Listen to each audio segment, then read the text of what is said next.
해같이 빛나네. 지극히 높은 위엄과 한없는 자비를 무천사 소리 모아서 늘 찬송드리네. 늘 찬송드리네.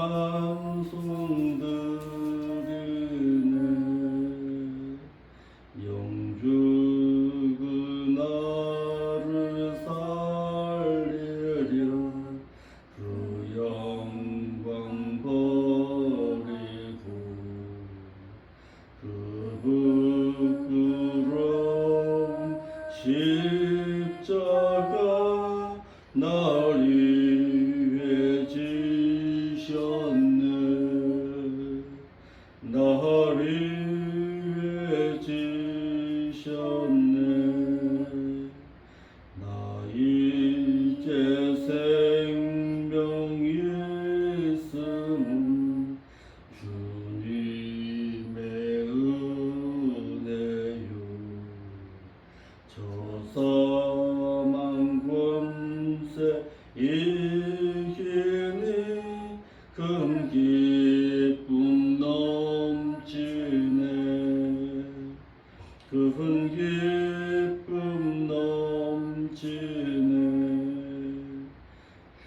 주님의 보좌 있는데 선한 몸 미르러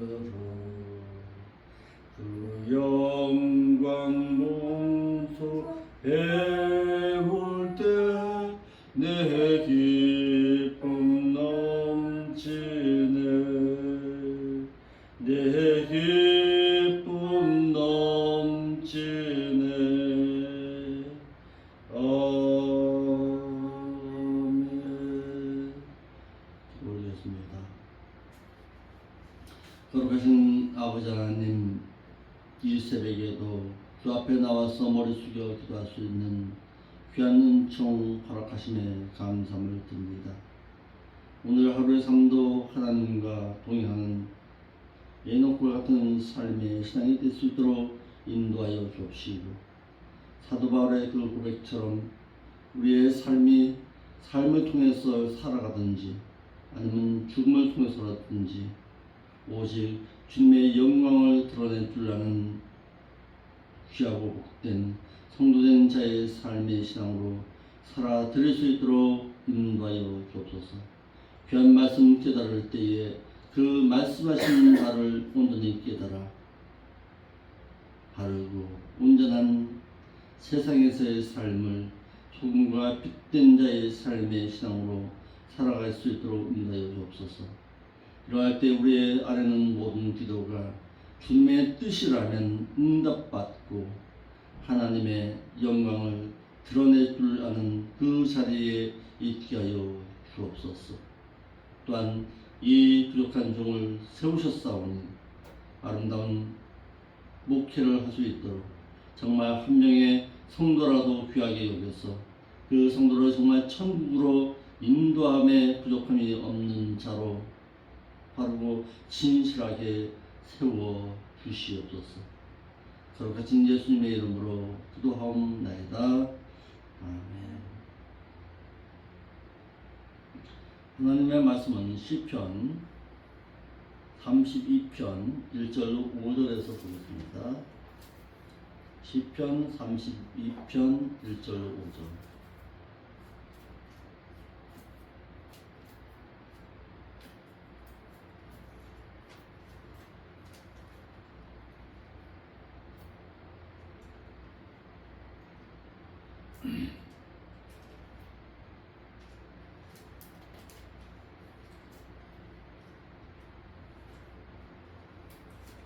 시편 32편 1절로 5절.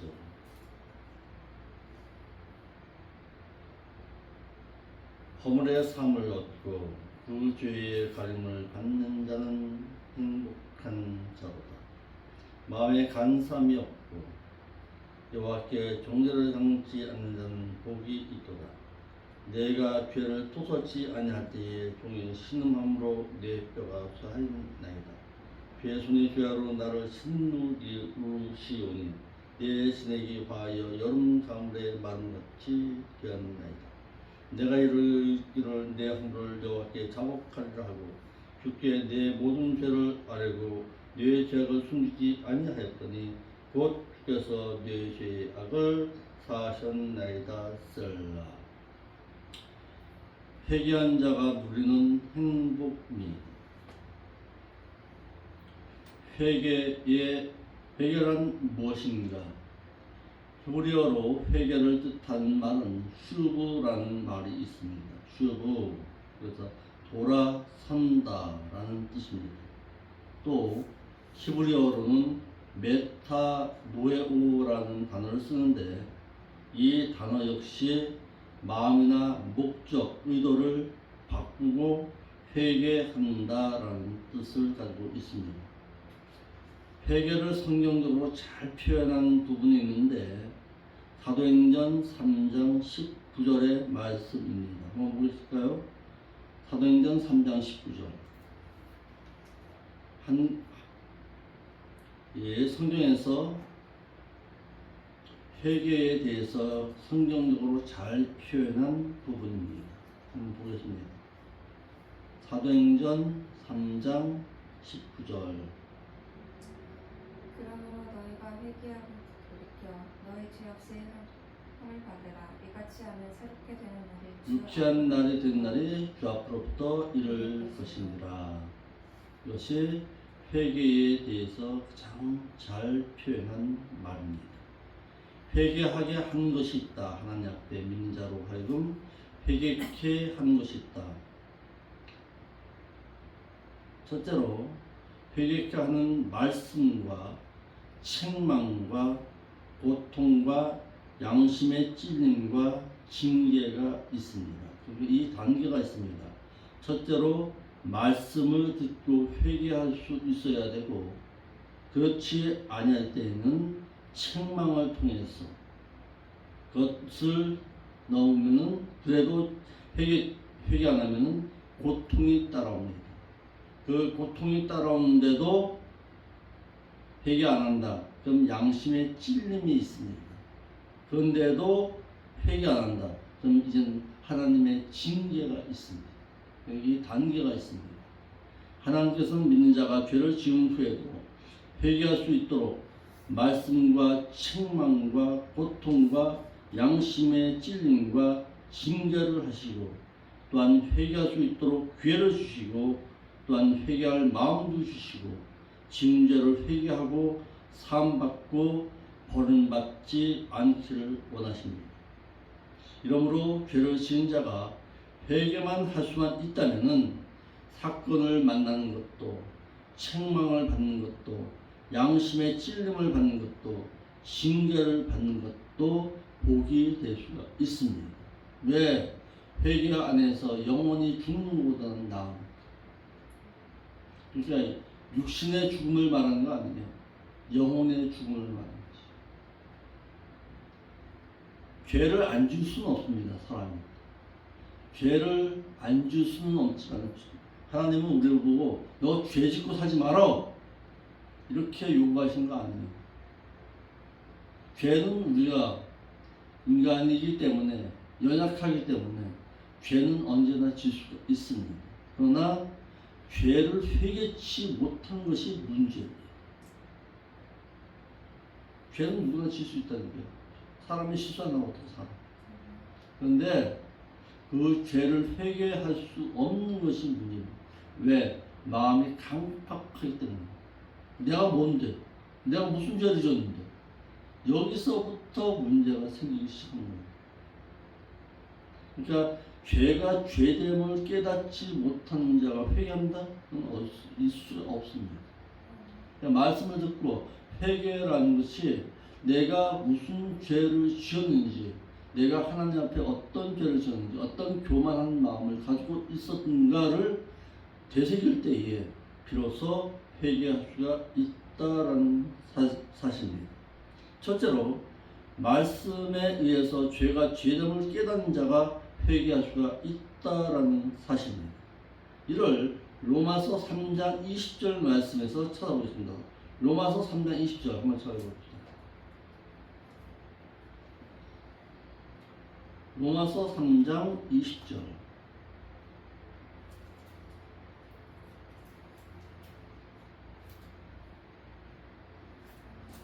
그러므로 율법의 행위로 그의 앞에 의롭다 하심을 얻을 예, 칭의롭다 함을 얻을 육체가 없나니 율법으로는 죄를 깨달음이니라. 율법의 말씀을 통해서는 어떻게 죄가 죄됨을 깨달을 수가 있느니라 그랬습니다. 우리를 향해서 율법 지켜서 구원 얻으라고 하지는 않았습니다.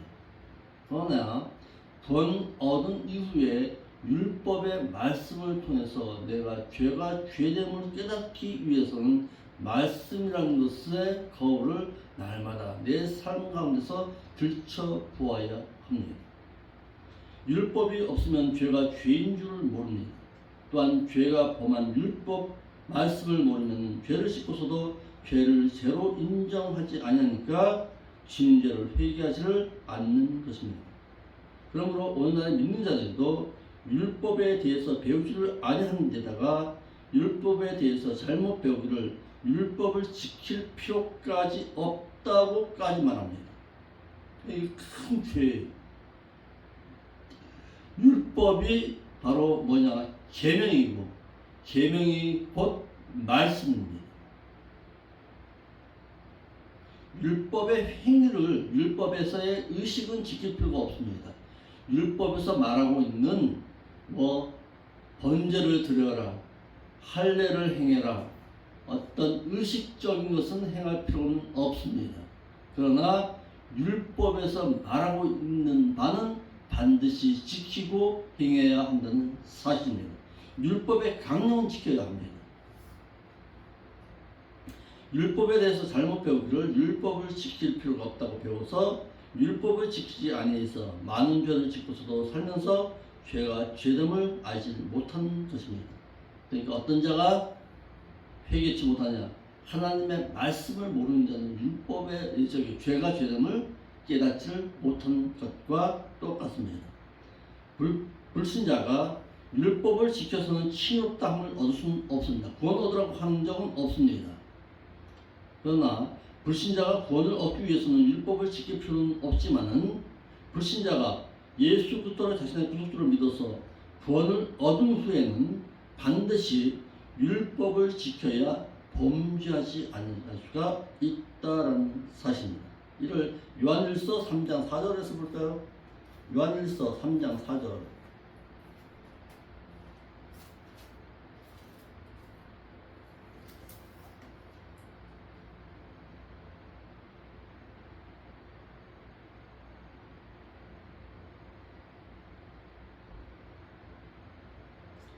죄를 짓는 자마다 아니요, 죄를 짓는 자마다 불법을 행하나니 죄는 곧 불법이니라 그랬어요. 이 불법이라는 게 뭐냐? 아노미아라는 단어를 쓰는데 부정사 아와 율법이라는 노모스와의 합성어입니다. 그래서 불법, 율법의 말씀을 지키지 아니하는 그 모든 것이 바로 뭐다? 죄니라 그랬어요. 그러니까 하나님의 말씀에서 멀어져서 하나님의 말씀을 모르는 것 그 자체가 바로 죄입니다. 율법을 지켜야 천국에서 율법대로 받는 심판에서 심판을 이기고 뽐낼 수 있으며 율법이 있어야 죄가 죄됨을 알 수 있어서 죄를 짓지 아니하고 죄가 죄됨을 알아야 회개할 수가 있는 것과 똑같습니다. 아까 읽었던 로마서 3장 20절 말씀 하반절에 율법을 통해서는 죄를 깨닫기 때문이니라 라고 했고, 또 로마서 5장 13절 말씀에서는 너희의 아는 바와 같이 죄가 율법이 있기 전에는 세상에 있었으나 그러나 율법이 없을 때에는 죄를 죄로 여기지 아니하였느니라 라고 했고, 로마서 7장 7절 말씀에도 그런즉 우리가 무슨 말 하리요? 율법이 죄를 들추어낸다고 해서 죄가 될 수가 있느냐? 그럴 수는 없느니라. 율법으로 말미암지 않고는 내가 쉬운 죄를 죄인 줄 알지 못한다라고 했습니다. 그래서 율법이 탐내지 말라 하였다면 내가 탐심을 내고서도 탐심이 죄라는 것을 알지 못한 것과 똑같느니라 라고 말합니다. 그러므로 이와 같이 율법은 지은 자가 죄됨을 알게 함으로 말미암아 죄 지은 자에게 있어서는 율법은 회개케 하는 것으로 절대적으로 필요하다는 사실입니다. 그러니까 죄가 죄됨을 깨닫게 하기 위해서는 율법의 말씀이 절대적으로 필요하다. 율법의 말씀을 배워야 할 이유가 여기에 있는 것입니다. 두 번째, 율법의 말씀을 통해서도 죄가 죄됨을 깨닫지 못하게 되면 이제는 어떻게 하느냐? 이제는 책망의 소리를 들어야 합니다. 전도서 7장 5절의 말씀에 한번 볼까요? 전도서 7장 5절.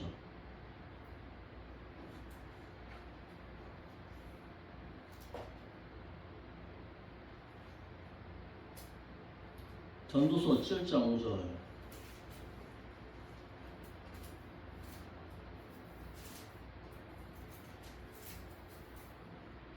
시작. 그리하면 이것이 너를 지켜서 음녀에게 말로 호리는 이방 여인에게 빠지지 않게 하리라. 죄를 범한 자가 지은 죄를 자백하여 사함받을 수 있는 것은 말씀에 의한 책망을 들어야 지은 죄를 뉘우치고 자백할 수가 있는 것입니다. 이러므로 책망이 없다면 죄진 자가 다윗과 같이 지은 죄를 숨기지만은 책망을 받으면 지은 죄를 자백하여 사함받는다는 사실입니다. 그래서 죄를 지은 자에게는 잠언 6장 23절 말씀처럼 왜냐하면 대저 명령은 등불이요 그리고 법은 빛이요 그리고 훈계의 책망은 곧 생명의 길이기 때문이라 해서 죄를 회개케 하는 책망이 얼마나 귀함을 말하고 있습니다. 그러니까 다윗이 누구로부터 책망의 소리를 듣습니까? 나단 선지자로부터. 너가 이런 죄를 지었지? 라고 말하니까 어떻게 합니까? 양심의 가책이 일어나니까 그 자리에서 꼬꾸라지면서 내가 하나님 앞에 죄를 지었습니다 라고 하는 거죠. 책망을 듣고 회개한 자의 신뢰입니다. 책망을 듣고 지은 죄를 하나님께 자백하여 회개하면 지은 죄를 사함받을 수가 있습니다. 그러나 책망을 들었다고 해서 다 회개한 것만은 아니다라는 거예요. 첫째로 다윗 왕이 나단 선지자로부터 책망을 듣고 회개했습니다. 사무엘하 12장 8절에 한번 볼까요? 사무엘하 12장 8절.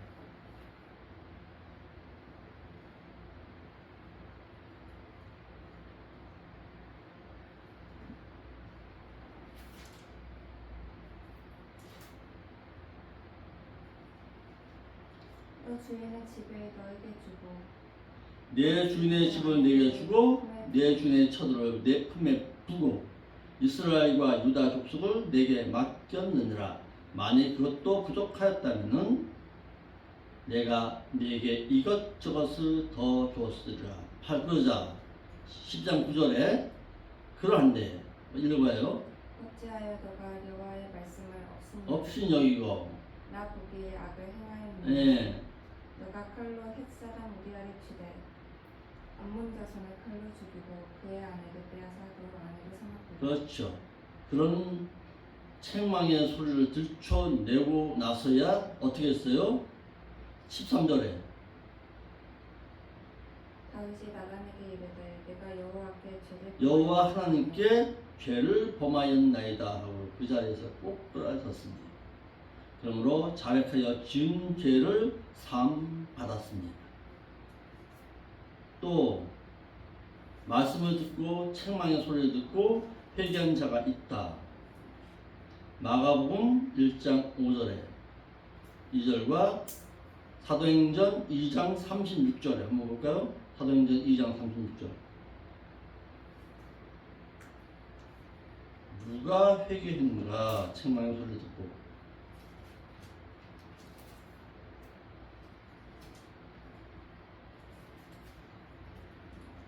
그런즉 이스라엘 온 집은 확실히 알지니 너희가 십자가에 못 박은 이 예수를 하나님과 그리스도가 되게 하시니 그러자 어떻게 했어요? 저희가 이 말을 듣고 마음에 찔려 베드로와 다른 사도들에게 물어 이르되 형제들아 우리가 어찌할꼬 하자. 38절에 베드로가 이르되 너희가 회개하여 각각 예수 그리스도의 이름으로 세례를 받고 죄사함을 받으라. 그리하면 생명의 선물을 받으리니. 그렇죠. 이와 같이 사도 베드로로부터 책망의 소리를 듣고 양심의 가책을 받고 회개함으로 그들이 죄의 용서함을 받았다라는 거예요. 그러므로 하나님의 뜻대로 하는 근심과 세상 근심의 결과입니다. 고린도후서 7장 10절에 한번 볼까요? 우리도 고린도후서 7장 10절.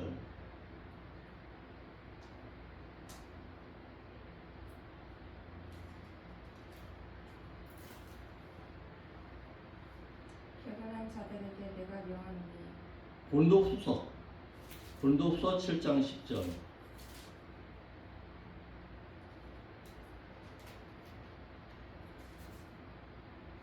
하나님의 뜻대로 하는 근심은 후회할 것이 없는 구원에 이르게 하는 회개를 이루는 것이요 세상 근심은 사망에 이르는 것이라.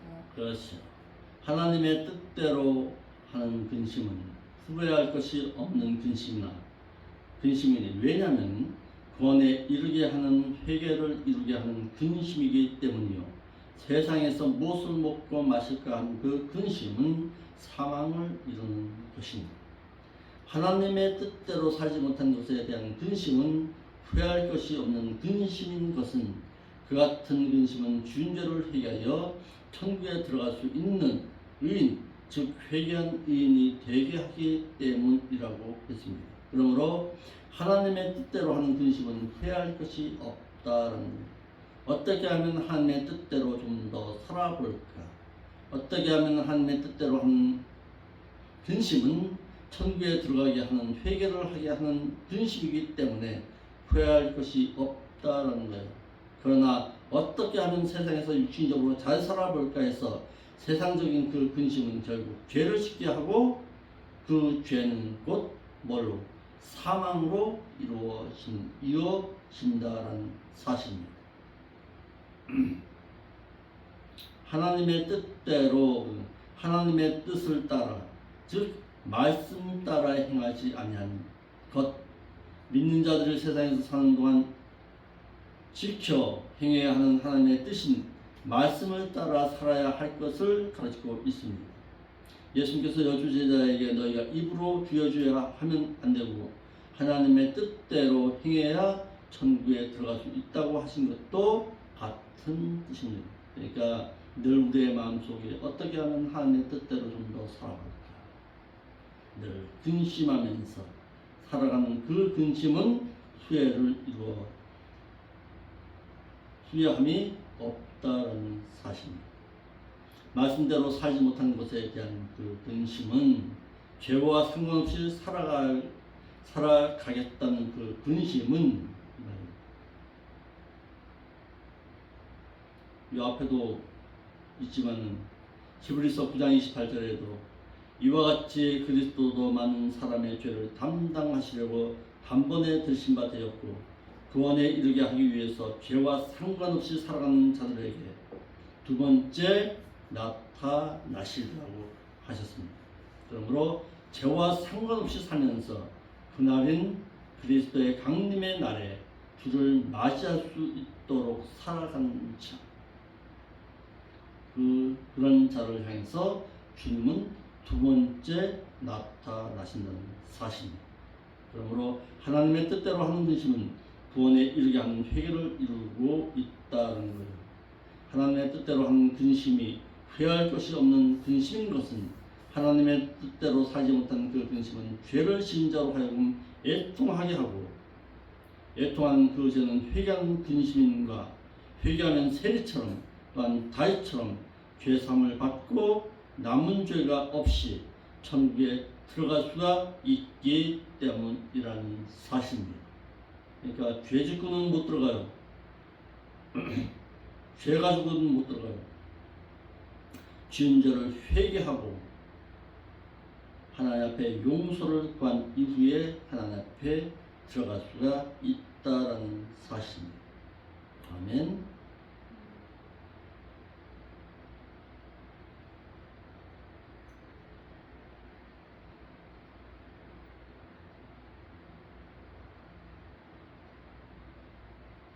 야고보서 4장 13절에서 한 절만 더 볼까요? 야고보서 4장 13절.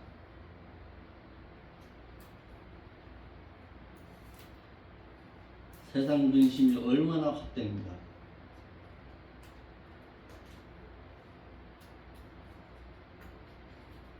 야고보서 4장 13절. 들으라 너희 중에 말하기를 오늘이나 내일이나 우리가 어떤 도시에 가서 거기서 1년을 머물며 장사하여 이익을 부리라 하는 자들아 자들아 내일을 너희가 알지 못하는 그렇죠. 것이라. 자신의 그 욕심 때문에 세워진 그 계획에 의해서 살질 말라. 그러니까 자신의 욕심 때문에 세워진 그 계획은 어떻게 잘못되다. 그 모든 계획이 하나님의 뜻 가운데서 세워지는 계획이어야지 내 육신의 욕심 가운데 세워지는 것은 아닙니다. 우리 주영이가 예를 들어서 내가 한의사가 되겠다. 너 뭐 때문에? 너 뭐 때문에 한의사가 되려고 하는데? 아, 세상에서 돈 좀 벌려고 하는데. 그건 죄야. 그게 잘못이요. 그런데 반대로 아버지, 내가 세운 이 계획이 아버지의 뜻을 이루기 위한 계획입니까? 아니면 내 육신의 욕망 때문에 세워진 계획입니까? 날마다 물어볼 수 있어야 합니다. 아버지 하나님, 물질이 나에게 주어진다. 이 물질로 너가 무엇할 건데 물어봐. 하나님. 아멘. 너 그 물질로 뭐 할 건데? 예, 내가 좀 더 주님을 위해서 봉사하고 희생하면서 가난한 자를 돕는데 내 물질을 사용하겠습니다. 그래? 그럼 내가 너에게 주어야지. 너 계획대로 행해봐. 하나님께서 응답하시지. 그런데 반대로 내가요 돈 좀 벌어서 금덩어리 좀 사가지고 금덩어리 왕창 오를 때까지 내가 좀 기다려 보겠습니다. 뭐야? 사람의 육신의 욕심에 의한 계획이죠.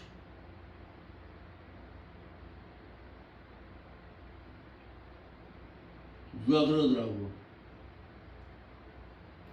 내 아버지의 재산을 갖다가 아버지로부터 유산받은 재산을 자꾸 그것을 손대려고 해요. 물론 아버지가 죽어서 나에게 물려줄 재산이지만 그 재산은 어디까지나 누구의 재산이에요? 아버지의 재산이에요.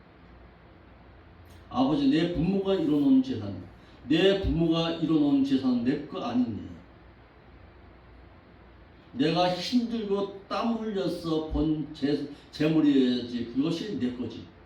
그러니까 주영이도 이거 잘 생각해요. 아버지가 이뤄놓은 재산에 대해서, 재물에 대해서는 욕심내면 안 돼. 물려줄 때까지는 갖다 욕심내면 안 돼. 그것은 아버지의 몫이. 내 아버지가 이뤄놓은 재물이야. 물론 아버지가 죽을 때에 유산으로 물려줄 수는 있어요. 그래서 물려주면 어떻게 돼요? 반드시 뭐가 나와요? 상속세라는 것이 나옵니다. 왜 그래요? 왜 상속세가 나오는 거예요? 내가 이루는 재물이 아니라 내 아버지로부터 물려받았기 때문에 상속세라는 게 나와요. 그런데 거기에 대한 그 상속세를 받기 전에 그 재물은 내 거 아니에요. 내 재물이 아니에요. 내가 이루는 재물이 아니에요. 그러니까 물려주면은 감사한 거고 물려주지 아니한다 할지라도 거기에 대한 책임은 나에게 있어요, 없어요? 없는 거야. 거기에 욕심내니까 어떻게 해요? 누가복음에서는 어떻게 해요? 누가복음 말씀에서는 어떻게 해요? 아버지요, 예수님 앞에 나오죠. 어떤 형제가, 동생이 나오죠. 내 형으로 하여금 나에게도 재물을 좀 나눠줄 수 있게 해달라고 요구하죠. 그럴 때 예수님께서 그 동생인 그에게 뭐라고 말해요? 탐과 탐심을 버려라. 탐심이 있는 자는 하나님의 나라를 상속받지 못하느니라. 그것은 내 아버지의 재산이고 네 형이 가지고 온 재산이지 너 것 아니잖아. 이렇게 말하지. 탐심을 버려라 말하죠. 하나님에 의해 세워지는 모든 계획은 무용지물임을 말해서 욥도 다 이루신 그 하나님을 찾고 섬김으로 인해서 물질에 대한 계획을 세우질 아니했습니다. 이외에도 하박국 선지자도 역시 자신의 어떤 물질에 대해서 계획 세우고 있지 않았습니다. 너 물질을 가지고 그거 하지 마. 네 엄마처럼 그거 하지 마. 잘못된 거예요. 내가 가지고 있는 어떤 재물 가지고서 계획 세워서 그거 하지 마. 왜? 야고보처럼 하나님의 뜻대로 원하는 대로 행하지 아니하면 죄라고 했습니다. 그러므로 애통함과 근심함은 하나님의 뜻대로 행하기 위해서 행해야 하는 것임을 말하고 있습니다. 즉 내가 가진 재물을 가지고서 더 큰 재물을 만들기 위해서 계획 세우지 말라는 얘기예요.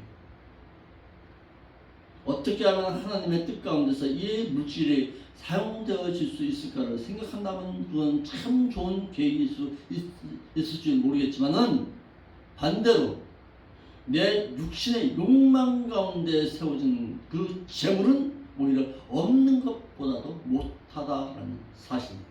그냥 본인은 알지요. 본인은 이 재물을 어떻게 행해야겠다는 것을 본인은 알지요. 그러니까 세상에 그 어떤 물질을 가지고서 더 살아나 보려고 더 그거 하려고 그런 계획을 세우지 말라는 거예요. 오늘 우리가 이와 같이 배웠어요.